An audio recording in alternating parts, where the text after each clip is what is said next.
Welcome back to another story on Call of Dragons. In today's episode, we're going to be covering the factions. Yes, and the first one on the list is no other than the Springwardens. We're going to deep dive in like we did in the first episode of the Christmas series we've been doing here on Call of Dragons lore. So we're going to go back in time and tell you what the Springwardens went through to become the strong faction that they currently are, and what you guys normally pick in Season 1.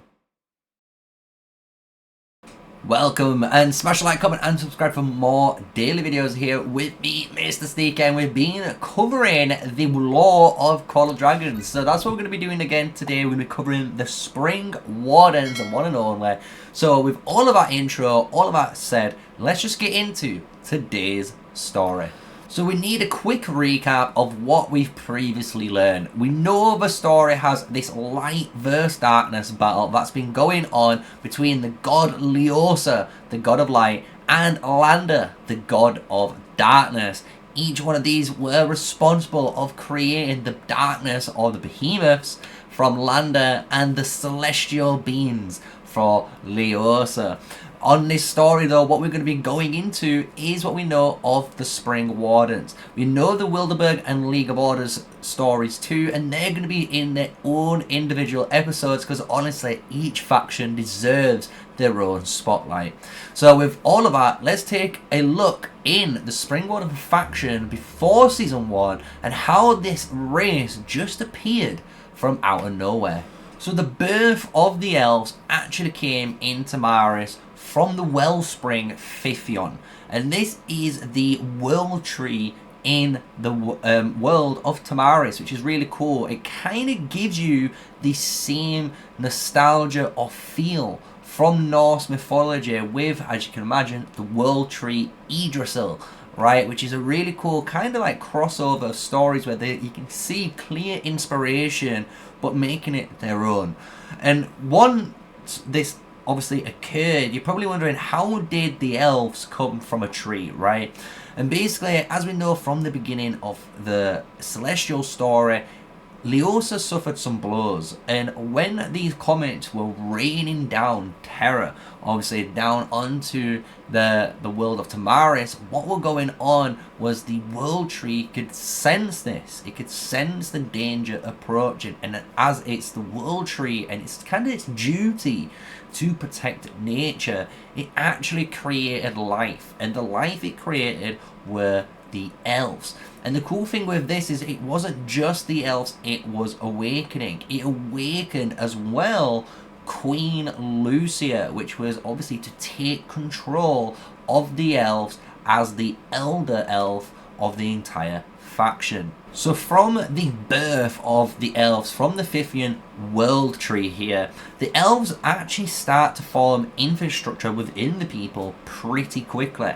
And the first year of actually birthing of civilization, they created the Druidic Communion, and this was created by Seren, the first ever Sage of Order, and he was in charge of all the druids and archdruids that were within this higher organization of the Druidic Communion. Within this actual Druidic Communion was one elf named Taliesin, the all-seeing, or the Sage of Whispers, and she foresaw a prophecy and a disaster to come, where Seren, hearing of this prophecy, went on an investigation to see what she was actually talking about and seeing for himself this prophecy. However, when he got there, he couldn't see anything, because what he went to witness was something named the Demon's Eye.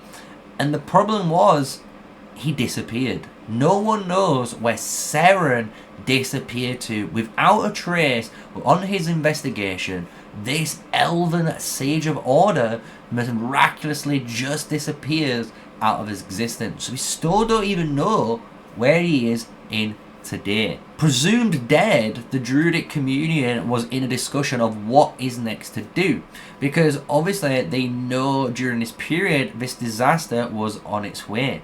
And guess what? It struck. And as it struck, all, and I mean all, of the archdruids apart from one soul, survived. So all of the druids wiped out from the druidic communion, but one sage called Arion, Sage of Prosperity, survived this and actually became the Archdruid, which we'll later on call the first ever Orkney of the Druid Communion Council. And this is going to be really important because at this time, you've got to remember, the Queen's people would start slowly to die because of the catastrophes that would be going on.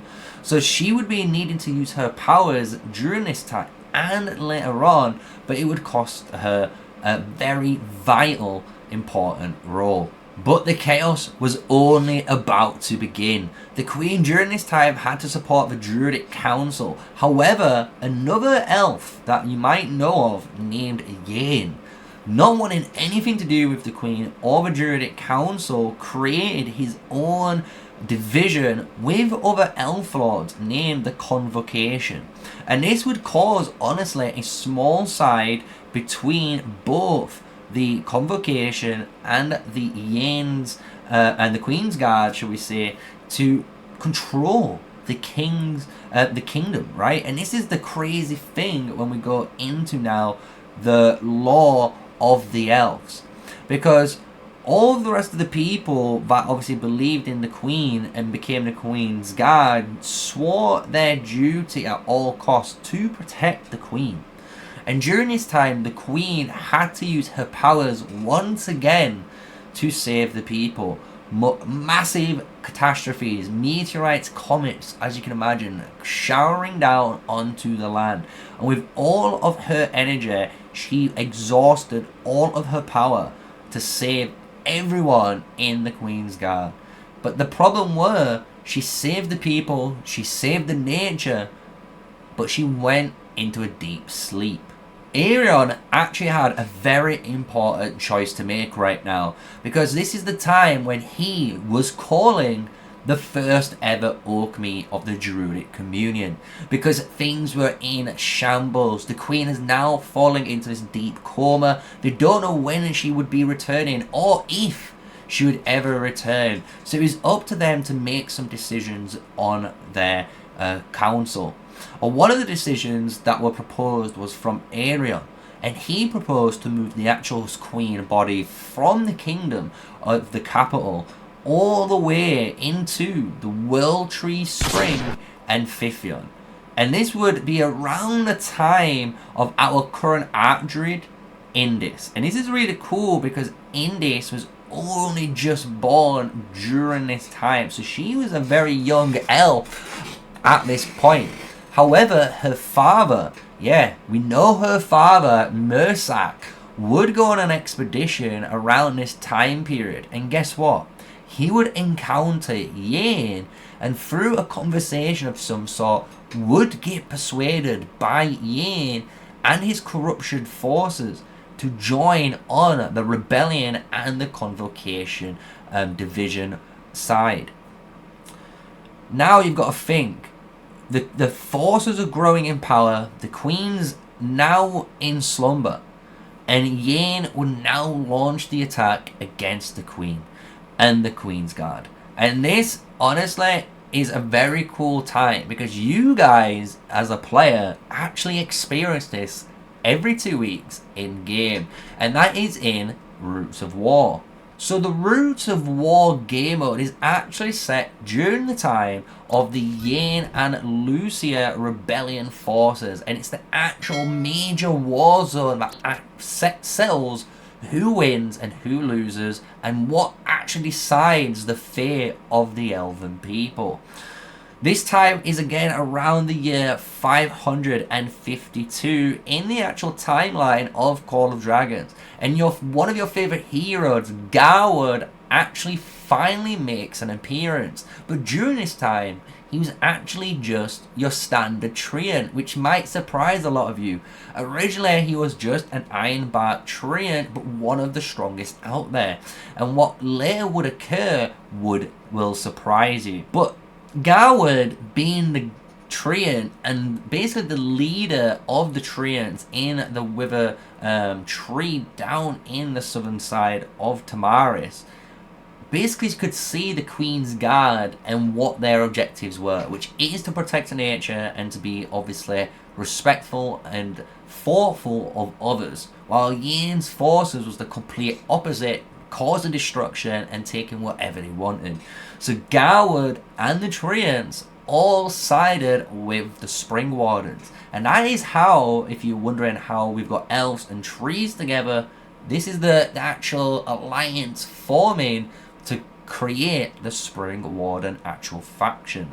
So now the war actually begins. All of the forces of GARWOOD make it up to the main city, and the war lasted, honestly, over 140 years. However, the most important one is actually the last 20 years of the war, because the most important part of the story is in the year 680, where we hear the story of Yane invading the Holy Spring to finish the Queen off and take over the throne, and he would bring his brand new weapon, which could be a potential behemoth in the future, which was the Chimera. And this would be an epic fight to the death, where even again our boy wonder GARWOOD would fight this Chimera and be with the Queen's Guard and turn out victorious. This is a really cool part, because now the story goes into a different direction. The victory of the Queen's Guard obviously made morale very, very high in the Elven Queen's Guard camp. But obviously the Queen is still asleep. So what happens is an elf named Alarion, I do apologise if you butcher his name, but Alarion, one of the best mates of GARWOOD that you learn through the story and lore from GARWOOD's conversations, actually go on an expedition. And these two go on an expedition to try and find some sort of answer to awaken the Queen from her slumber. And you can imagine being in the World Tree Spring and being in the Roots of War battlefield here, there is one important artifact that you guys fight over all the time. And this is the artifact GARWOOD and Alarion both found, and that is the Life Stone. As you guys are fully aware, the Life Stone does give the most points in Roots of War. And this is because of the story that GARWOOD and Alarion actually had to go through during that time. During this moment, they found the Life Stone, and these two were escorting the Life Stone out from the central war zone of the Springs and taking it back to the Lucia's forces in their encampment.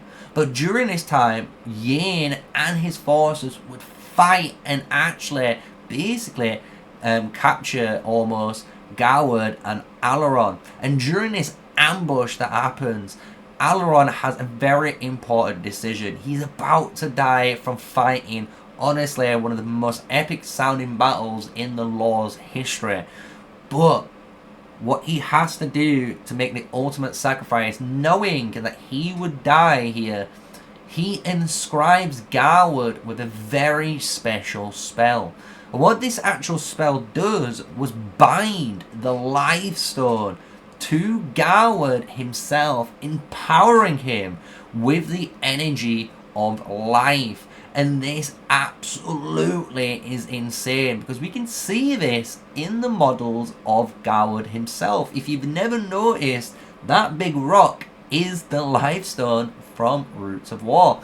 And it's really cool because this empowerment allows GARWOOD to overcome all of the threats, defeat the forces, and bring back the Life Stone to the Queen Lucia. By actually doing this feat, GARWOOD was able to make Alarion's life mean something. And for me, this is just honestly one of the most amazing stories for one of the heroes, and one of the most favourite heroes, where GARWOOD honestly saves the day. Because we don't know why, but after a couple of years, in the year 700, the queen, the elven queen Lucia, actually reawakens.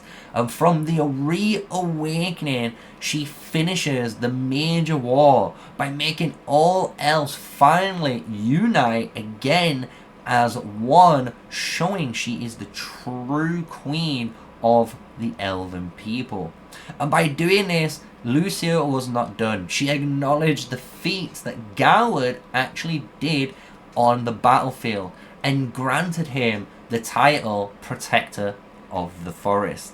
GARWOOD would then later, as you can imagine, venture back to his home in the Witherheath and to protect the land with his fellow Treants in the south, unless, obviously, forces would strike again. And the crazy thing is, from here, things kind of stayed very quiet until later on, when obviously the three factions we know started to expand territory. But we're going to keep that for basically the finale video, because from here, honestly, the elves were pretty chilled until obviously they expanded territory. But then in the years obviously 1100 is when the three factions would unite together in the background, as you can see, when they notice this cataclysmic event, and they all witness it all at the same time. So I hope you've enjoyed so far the story of the Springwardens. This has been honestly a blast doing this lore journey with you. I've gone down, as you can imagine, the rabbit hole, going through all the codexes, all of the character conversations, and trying to get this timeline written up and verified even by the devs from the community side, which was really thankful for them. And honestly, it's been a blast. And this is only the first faction. We've got also the League of Order and the Wilderberg faction still to come in the next couple of days. And then the finale of how these three factions firstly met each other, who fought who, and how they united because, as you can imagine, Season 1, Burning Stars. And that's it, guys. I hope you have enjoyed today's video. I know they're kind of long, these videos. Honestly, they've taken me so much time to edit, as you can imagine, and to get the information correct. But we're here. This has been episode 2. Smash a like, comment, and subscribe, guys. We're doing Call of Dragons content every single day. We do all your PvP guides. We do all of your PvE guides. And we're now obviously dabbling into lore. We're just trying to make this more fun and bearable for you while we wait for Call of Dragons, obviously, to complete as a full game in seasons 1, 2, and 3. So if you've enjoyed today's lore video and you're enjoying the Christmas period, and I hope you guys are, smash like, comment, and subscribe. And until the next one, stay safe, stay sneaky, and peace out.